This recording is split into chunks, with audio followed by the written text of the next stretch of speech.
ধর্মনগরে কালিকাপুরে ভয়াবহ পথ দুর্ঘটনা।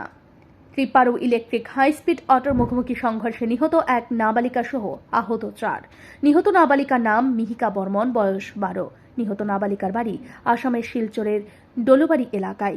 মা মাসির সাথে কৈলাসহর থেকে শিলচর যাওয়ার পথে এই দুর্ঘটনার খবর পেয়ে সেখানে ছুটে আসে দমকল কর্মীরা তাদেরকে উদ্ধার করে ধর্মনগর হাসপাতালে নিয়ে আসেন।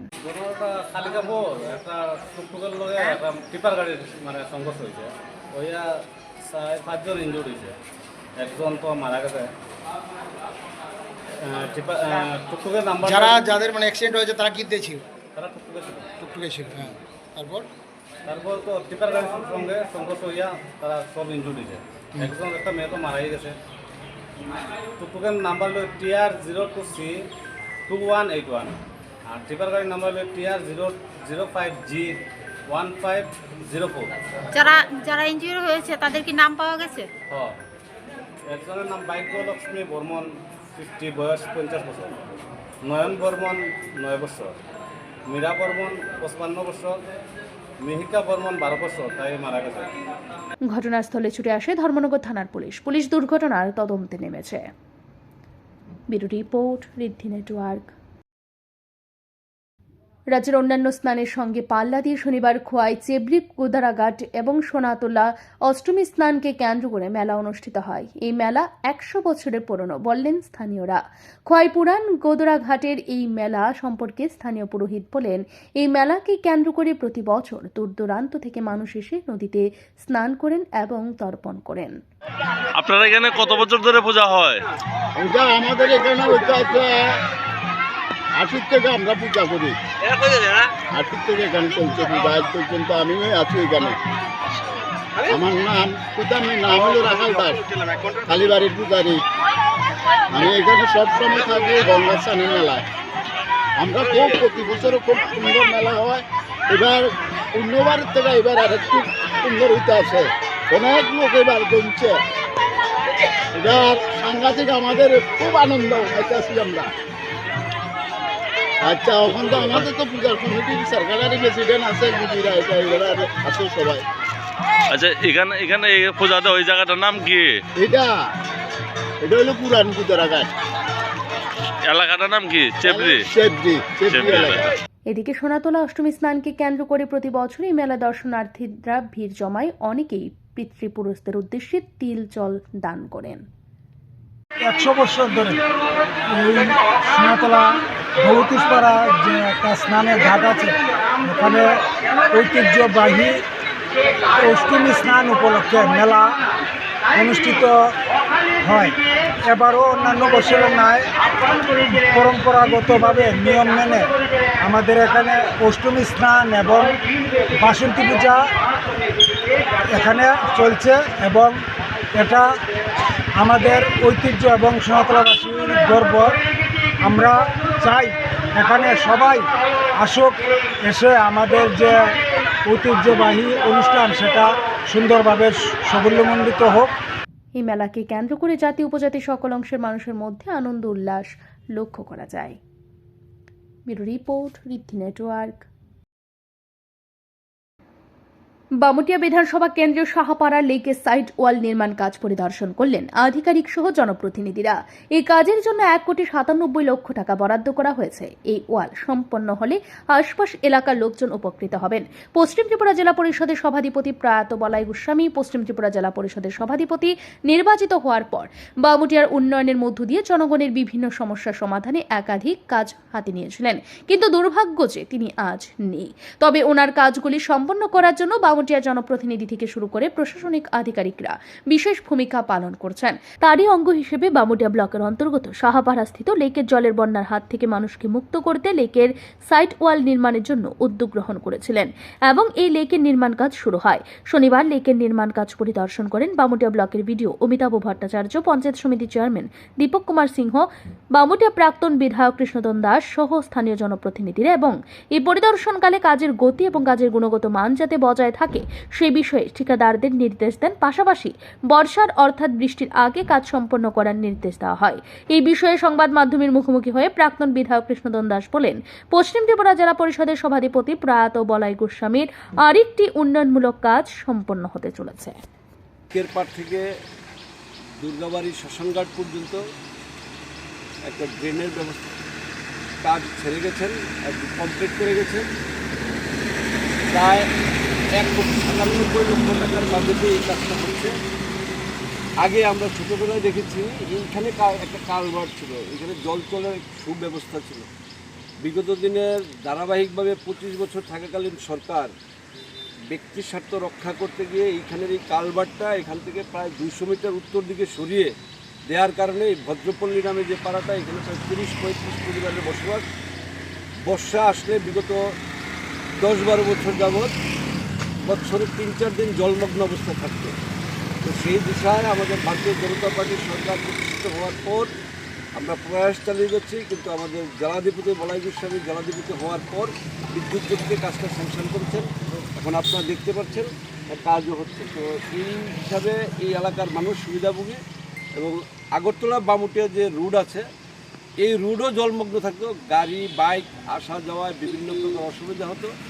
তো আমরা এখন সুস্থের নিঃশ্বাস, একটা আমি বলবো এটা একটা বামুটিয়া টু আগরতলা রুটের একটা দুঃখ নিবারণ হবে। এটা পুরা রুটের একটা দুঃখ ছিল। এবং দুই জায়গায় যেই জায়গায় কালভার্ট ছিল, এই কালভার্টটাও ওইরকম ব্যবস্থাপনা বিগত দিনে সরকাররা বানিয়েছেন। গাড়ি যাওয়ার ফলে ধীরে ধীরে কালভার্ট পর্যন্ত ঢুকে যায় মাটির নিচে। দীর্ঘ বাম আমলের অবৈজ্ঞানিক কাজের ফলে গান্ধীগ্রাম সাহাপাড়া সহ পামটিয়া জনগণ বন্যার জলে যে সমস্যায় ভুগছিলেন তা থেকে মুক্ত হতে যাচ্ছে।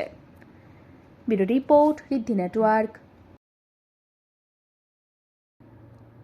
আচমকা রাজধানীর ডেন্টাল কলেজ ও আইজিএম হাসপাতাল পরিদর্শন করলেন মুখ্যমন্ত্রী ডক্টর মানিক সাহা। তবে আইজিএম হাসপাতালে আভ্যন্তরীণ পরিষেবা কতটুকু রোগীরা পাচ্ছেন তা সরজমিনে প্রত্যক্ষ করলেন মুখ্যমন্ত্রী। অনেকটা বিরক্ত হলেন মুখ্যমন্ত্রী, তবে তা প্রকাশ করলেন না। নিজে একজন চিকিৎসক, তাই হাসপাতালে পা দিলেই বুঝতে পারেন কোথায় দুর্বলতা। মুখ্যমন্ত্রী একজন দন্ত চিকিৎসক, তিনি খুব শখ করেই আইজিএম হাসপাতাল চত্বরে একটি দন্ত কলেজ স্থাপন করেছেন। নিজেই এই কলেজের উদ্বোধন করেছিলেন। শনিবার এই কলেজের কাজকর্ম দেখে রীতিমতো চমকে ওঠেন। দন্ত কলেজের অধিকাংশ চিকিৎসক নার্স গল্পে আড্ডায় মশগুল ছিলেন, কারণ মুখ্যমন্ত্রী আচমকা কলেজ পরিদর্শন করবেন কারুর জানা ছিল না। ফলে আইজিএম হাসপাতালে পরিবেশ ছিল অন্যান্য দিনের মতোই, পরিষ্কার পরিচ্ছন্ন ছিল না। চিকিৎসক, নার্স এবং অন্যান্য স্বাস্থ্যকর্মীরা ছিল গড় হাজির। এই সব দৃশ্য দেখে মুখ্যমন্ত্রী অনেকটাই বিরক্ত হয়েছেন। মুখে কিছু বলেননি। সেখানে সাংবাদিকদের সামনে মুখ্যমন্ত্রী মোটেও বিরক্তি প্রকাশ করলেন না। তিনি বলেছেন, কাজকর্ম 80% ঠিক আছে, তবে 20% কাজ ভালোই ছিল না। মুখ্যমন্ত্রী বলেছেন, কর্পোরেট সেক্টরের বিনিয়োগ কম, এর থেকে 10 গুণ ব্যয় করেছে রাজ্য সরকার, কিন্তু সেই মতো পরিষেবা দেওয়া যাচ্ছে না। এই সব বিষয়টি নিয়ে তিনি স্বাস্থ্য দপ্তরের আধিকারিকদের সঙ্গে কথা বলবেন। প্রচুর লোড আছে। আইজিএম হসপিটালে তো একদম আগরতলার কেন্দ্রে অবস্থিত, বহু পুরনো হসপিটাল। তো এই লোডের মধ্যে যেভাবে ডাক্তারবাবুরা এবং যারা স্বাস্থ্যকর্মীরা আছে যেভাবে পরিষেবা দিচ্ছে, আমার মনে হয় না যে মানে খুব বিষয়টা খারাপ ওনারা দিচ্ছেন। তবুও কিছু কিছু জায়গায় আমি দেখলাম, বিশেষ করে যেখানে পরিষ্কার পরিচ্ছন্নতার বিষয় আছে, লোড বেশি থাকলে পরিষ্কার পরিচ্ছন্নতা একটু সমস্যা হয়। যারা প্রফেশন পার্টির সাথে আসে তাদেরও পরিষ্কার পরিচ্ছন্নতার উপরে অনেকের সচেতনতা থাকে, কিন্তু আমাদের সেইগুলো দেখতে হবে যাতে কর্পোরেট সেক্টর থেকে কিন্তু আমাদের অনেক কিছু শেখার আছে। অথচ কর্পোরেট সেক্টরে যত পয়সা খরচ না করে এর 10 গুণ খরচ কিন্তু আমাদের সরকারি হাসপাতালগুলোতে খরচ হয়। আমি আজকে দেখে গেলাম বিষয়গুলো, এবং যেখানে যেখানে আমার চোখে পড়লো সেই ঘাটতিগুলো কীভাবে মেটানো যায় সেগুলো নিয়ে আমি বলবো বা সেই ডিরেকশন থাকবে। আসার উদ্দেশ্য এটাই, এবং আগের থেকে যতবার আমি এসেছি এখানে আগের থেকে অনেক বেটার।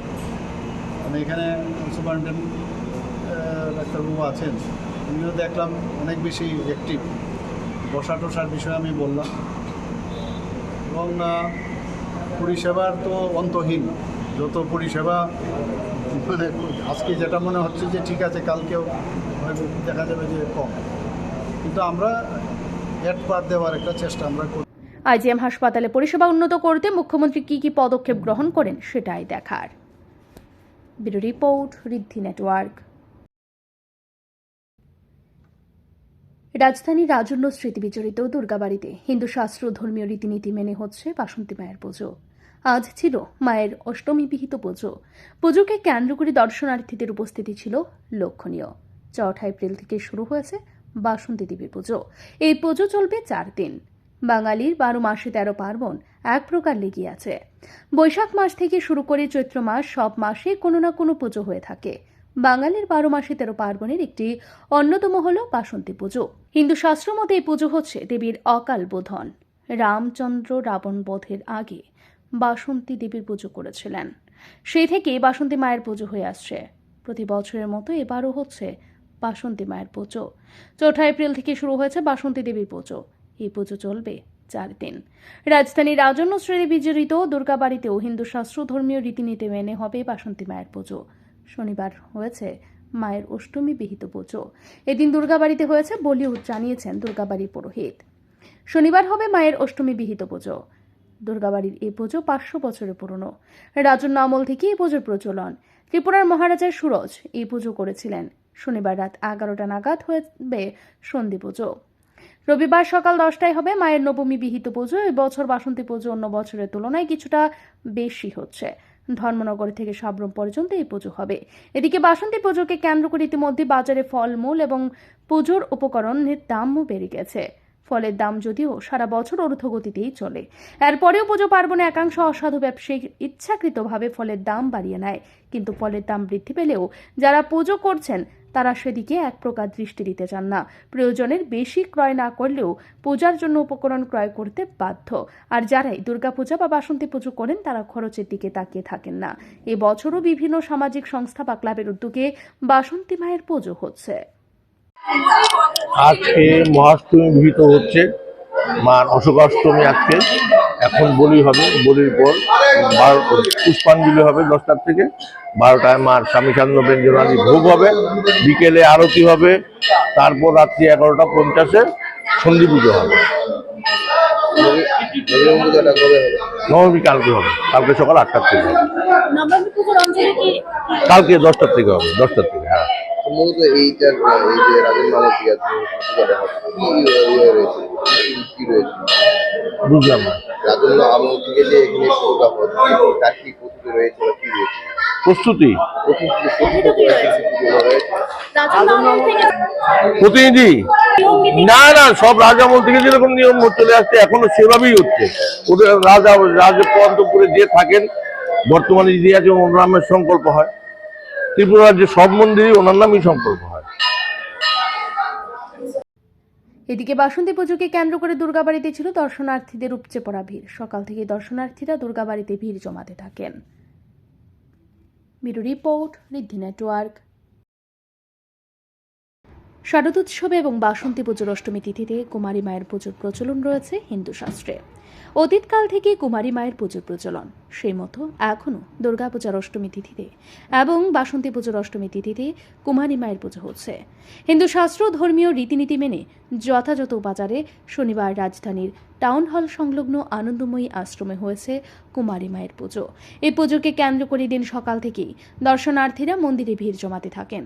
কুমারী মায়ের পুজো সম্পর্কে মন্দিরের পুরোহিত বলেন, সেকালে মুনি ঋষিরা কুমারী পুজোর মাধ্যমে প্রকৃতিকে পুজো করতেন। প্রকৃতির মানে নারী। সেই প্রকৃতির আরেক রূপ কুমারীদের মধ্যে দেখতে পেতেন তারা বিশ্বাস করতেন মানুষের মধ্যে রয়েছে ঈশ্বরের অযুত প্রভাব, কারণ মানুষ চৈতন্যযুক্ত। আর যাদের সৎ মন কলুষতা মুক্ত তাদের মধ্যে আবার ঈশ্বরের প্রকাশ বেশি। কুমারীদের মধ্যে এই গুণগুলি থাকে, মনে করেই তাদের বেছে নেওয়া হয় এই পুজোর দেবী হিসেবে। হিন্দু শাস্ত্রে কুমারী পূজা প্রচলন রয়েছে। বারাসুর স্বর্গ মূর্ত পাতাল দখল করে নিয়েছিল। তখন দেবতাগণ অসন্তুষ্ট হয়ে কালীর নিকট প্রার্থনা করেছিলেন। তখন কালী রূপে প্রথম কুমারী রূপে পূজিত হয়েছিলেন। 1991 খ্রিস্টাব্দে বেলুর মঠে স্বামী বিবেকানন্দ শারদীয়া অষ্টমীতে নিজে তিনি কুমারী পূজা সূচনা করেছিলেন। তখন তিনি হিন্দু শাস্ত্র রীতিমতি অনুযায়ী মঠ মন্দিরে আশ্রমে বিভিন্ন ধর্মস্থানে কুমারী পূজা প্রচলিত হয়েছিল। আমরা কুমারী পূজা করি কেন? নিজেকে পশুর থেকে সংযত রেখে সেই কুমারীকে পূজা করা হয়। 1 থেকে 16 বছরের অধিক অরজস্বলা কুমারী মায়ের পূজা অনুষ্ঠিত হয়। আজ আমাদের আনন্দময়ী মা আশ্রমে বাসন্তী পূজা উপলক্ষে শুভ অষ্টমী তিথি শুভ লগ্নে 6 বছরের উমাকে আজ এই কুমারী রূপে পূজিত হন। কুমারী মায়ের পুজোকে কেন্দ্র করে রাজধানীর আনন্দময়ী আশ্রমে দর্শনার্থীদের উপস্থিতি ছিল লক্ষণীয়। তবে 1 থেকে 16 বছরের কুমারী মেয়েকে এই পুজোর জন্য নির্বাচন করা হয়ে থাকে। তবে পুজোর আগে বেশ কিছু নিয়ম মেনে চলতে হয় কুমারীকে। Bureau report, Riddhi network. Nandannagar urban primary health সেন্টারে ওপিওডি সাবস্টিটিউশন থেরাপি কেন্দ্রের উদ্বোধন হয়েছে। ভারপ্রাপ্ত পশ্চিম ত্রিপুরা জেলা সভাধিপতি এই সেন্টারে উদ্বোধন করেন। পশ্চিম জেলায় মোট 18টি প্রাথমিক স্বাস্থ্য কেন্দ্র, কমিউনিটি স্বাস্থ্য কেন্দ্রে ওএসটি কেন্দ্র চালু হচ্ছে। এটি শুধুমাত্র ত্রিপুরার জন্য নয়, গোটা দেশের জন্য এক যুগান্তকারী পদক্ষেপ। বিশেষভাবে উল্লেখযোগ্য যে ন্যাশনাল এইডস কন্ট্রোল অর্গানাইজেশনের কোনো আর্থিক সহায়তা ছাড়াই রাজ্য সরকার এই উদ্যোগ গ্রহণ করেছে। পাঞ্জাব রাজ্যের বহির্বিভাগীয় ওপিওড অ্যাসিস্ট্যান্ট ট্রিটমেন্ট মডেল অনুসরণ করে ইনজেকশনের মাধ্যমে শিরাপথে মাদকাসক্তদের পাশাপাশি অন্যান্য নেশাগ্রস্ত ব্যক্তিদের কাউন্সিলিং ও চিকিৎসার মাধ্যমে সুস্থ জীবনে ফিরিয়ে আনতে সচেষ্ট হয়েছে। ত্রিপুরা রাজ্যে এইচআইভি এইডস বিষয়ে সরকারিভাবে কাজ শুরু হয়েছে 90-এর দশকের শেষ থেকে এবং 2011 সাল থেকে ইনজেকশনের মাধ্যমে মাদক গ্রহণকারীদের স্বাস্থ্যসেবা প্রদান করা হচ্ছে। বর্তমানে রাজ্যে নথিভুক্ত 10,500 জন ব্যক্তি ইনজেকশনের মাধ্যমে মাদক গ্রহণ করেন। তাদের জন্য পূর্বে শুধুমাত্র ন্যাশনাল এইডস কন্ট্রোল অর্গানাইজেশনের অর্থায়নে শিরাপথে মাদক ব্যবহার সম্পর্কিত ওএসটি পরিষেবা চালু ছিল, কিন্তু আজকের এই উদ্যোগের মাধ্যমে অন্যান্য নেশাগ্রস্ত ব্যক্তিরাও এই পরিষেবায় আওতায় আসবেন, যা নেশামুক্ত ত্রিপুরা গঠনে এক বলিষ্ঠ পদক্ষেপ। 2025 সালে জানুয়ারি পর্যন্ত আমাদের রাজ্যে মোট 5,520 জন ইনজেকশনের মাধ্যমে ড্রাগ ব্যবহারকারী ওএসটি কেন্দ্রের পরিষেবা গ্রহণ করছেন, যার মধ্যে 612 জন সম্পূর্ণ চিকিৎসা গ্রহণ করে স্বাভাবিক জীবনে ফিরে এসেছেন। এটি আমাদের জন্য অত্যন্ত আশাব্যঞ্জক সংবাদ। এছাড়া রাজ্যের 220টি স্কুলে সচেতনতামূলক কর্মসূচি এবং তথ্য শিক্ষা ও যোগাযোগ কার্যক্রমের মাধ্যমে প্রায় 15,56,000 মানুষের মধ্যে এইচআইভি এইডস সম্পর্কে ব্যাপক প্রচার চালানো হয়েছে। এই উদ্যোগ সফল করতে পশ্চিম ত্রিপুরা জেলা প্রশাসন এবং জেলা পরিষদ আর্থিক সহায়তা প্রদান করবে এবং দক্ষ কর্মীবৃন্দ আমাদের সহযোগিতা করবেন। Tripura state AIDS control society এই প্রকল্পের সার্বিক তদারকির দায়িত্ব পালন করবে। ইতিমধ্যে সংশ্লিষ্ট স্বাস্থ্যকর্মীদের প্রশিক্ষণ দেওয়া হয়েছে এবং বাস্তবায়ন প্রক্রিয়াও শুরু হয়েছে। আপনারা জানেন, আমাদের এই রাজ্য তথা পশ্চিম ত্রিপুরা জেলা আমাদের নেশা মুক্তির জন্য বিভিন্ন প্রয়াস সেখানে আমাদের রাজ্য সরকার এবং আমাদের জেলা প্রশাসন সেখানে করেছে, বিভিন্ন ব্যবস্থা সেখানে নেওয়া হয়েছে। আজকেও একটা ঐতিহাসিক দিন। সেখানে আগে আমাদের এই পশ্চিম ত্রিপুরা জেলার মধ্যে শুধু মাত্র 5টা আমাদের যে প্রাইমারি হেলথ সেন্টার আছে তাদের মধ্যে আমাদের যে ওএসটি যেটা আছে আমাদের সেটা চালু ছিল। আজকে থেকে আরও 18টা প্রাইমারি হেলথ সেন্টারে সেগুলি চালু হচ্ছে। তো এগুলির মাধ্যমে আমাদের যারা নেশাগ্রস্ত ভাই বোন যারা আছে, যারা শিরাপথে মাদকদ্রব্য ইউজ করছে এবং বিভিন্ন সেখানে নেশা আক্রান্ত হয়ে তারা সেখান থেকে বেরিয়ে পারছে না, তো তাদেরকে সেখানে চিকিৎসা প্রদান করা হবে। আজকে এখানে আসা থেকে শুরু করে আমাদের অন্যান্য হেলথের যারা কর্মী আছে তাদের উপস্থিতিতে আজকে আমাদের এই নন্দননগর প্রাইমারি হেলথ সাব সেন্টারেও সেটার উদ্বোধন হয়েছে।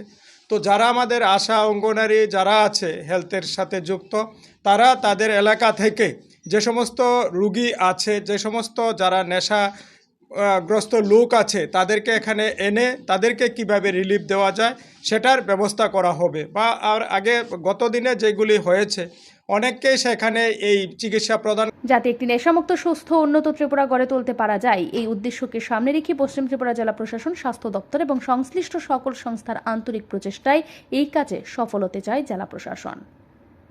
Bureau report, Riddhi network. Udaipur Mahadev দিঘি এবং তার আশেপাশ এলাকা সাজিয়ে তোলা হবে, তারই কাজ চলছে। শনিবার সেই কাজ সরজমিনে পরিদর্শন করলেন অর্থমন্ত্রী প্রাণজিৎ সিংহ রায়। সঙ্গে উপস্থিত ছিলেন উদয়পুর মাতাবাড়ি বিধানসভা কেন্দ্রের বিধায়ক অভিষেক দেব রায়, উদয়পুর পৌর পরিষদের পৌরপিতা শীতল চন্দ্র মজুমদার এবং সংশ্লিষ্ট দপ্তরের আধিকারিকরা। এই বিষয়ে সাংবাদিকদের সামনে প্রতিক্রিয়া ব্যক্ত করতে গিয়ে মন্ত্রী প্রাণজিৎ সিংহ রায় বলেন, 5 বছর আগে এই দিঘিকে নিয়ে পরিকল্পনা নেওয়া হয়েছিল, এখন কাজ শুরু হয়েছে। এর জন্য রাজ্য সরকার 40 কোটি টাকা বরাদ্দ করেছে। ইতিমধ্যে ডিপিআর জমা দেওয়া হয়েছে। টাকা বরাদ্দ হলেই অতি দ্রুত কাজ সম্পন্ন করা হবে। পাশাপাশি তিনি বলেন, মহাদেব দিঘির কাজ শেষ হলেই চন্দ্রনগর দিঘির কাজ শুরু হবে। বিরোধীদের কটাক্ষ করে অর্থমন্ত্রী বলেন, এইগুলো নিয়ে কেউ কোনোদিন আগে ভাবেনি। পরিকল্পনা শুরু হয়েছে আরও 5 বছর আগের থেকে, এবং মাতা ত্রিপুরেশ্বরীর পূর্ণভূমি, পূর্ণ রাজধানী রাজন্য আমলের সাংস্কৃতিক শহর, ঐতিহাসিক বিভিন্ন দিক দিয়ে এই জায়গা প্রসিদ্ধ, এবং রাজস্বী থেকে মানে আমাদের থেকে শুরু করে এটা এমন একটা শহর যার সঙ্গে রবীন্দ্রনাথের স্মৃতি জড়িত। মাতা ত্রিপুরেশ্বরী 550 বছরের প্রতিষ্ঠা, মহাদেব দিঘি সেই মহাদেব বাড়ি, এইগুলোকে নিয়ে তো কেউ আগে কখনো ভাবেনি। আমাদের ভারতীয় জনতা পার্টির সরকার, যেহেতু দেশের প্রধানমন্ত্রীর লক্ষ্যই যে সব উত্তর পূর্বাঞ্চলকে সাজাও, ট্যুরিজম হাব বানাও, তো এই ক্ষেত্রে আমরা সেই পরিকল্পনায় চলছে, শুরু হয়েছে কাজ। জগন্নাথ দিঘিতে অনেক বাক বিতণ্ডা, অনেক সমালোচনা শুনতে হয়েছে সরকারকে এবং আমাকেও ব্যক্তিগতভাবে অনেক সমালোচিত হয়েছে আমি। বলে আমার কী হবে, এগুলো শুনে লাভ নেই। মানুষের জন্য যা করা তা করবো, তাতে কী বলেছে সেটা শুনে লাভ নেই। আজকে দ্বিতীয় এই দিঘি চলছে, মহাদেব দিঘি, এটাকে সাজিয়ে তোলা হবে এবং সেটা যাতে সুন্দর হয়, মানুষের যাতে ব্যবহারের কাজে লাগে, এবং এটা সবটা কিছু মাথায় রেখে সব মানে এগুলো আমাদের পূর্ত দপ্তরের সুপার ইঞ্জিনিয়ার থেকে শুরু করে পুরো এক্সিকিউটিভ সবাই আছেন, চেয়ারপারসন আছেন, মাতার বাড়ির মায়ের খুব কি বলবো, এটা পূর্ণ এবং খুব আশীর্বাদপ্রাপ্ত অভিষেক দেব রায় আছেন, বাকি এখানকার আমাদের কাউন্সিলর যারা আছে, বাবা বিভিন্ন আমাদের আছেন। এইটা আমাদের দ্বিতীয় পর্যায়ে চলছে। এটা আপনারা জেনে যান যে আপনারও তো বাড়ি বোধ এখানেই নবসাগর পার, তো ওই জায়গাও আপনার প্রায় 40 কোটি টাকা মানে এখানে স্যাংশন হওয়ার পথে, এখানে ডিপিআর চলছে, সেটাও সাজানো হবে। হ্যাঁ, মহাদেব দিঘির কাজ পরিদর্শনকালে অর্থমন্ত্রীর সঙ্গে ছিলেন পূর্ত দপ্তর ইঞ্জিনিয়ার থেকে শুরু করে অন্যান্য দপ্তরের আধিকারিকরা। Bureau report, Riddhi network.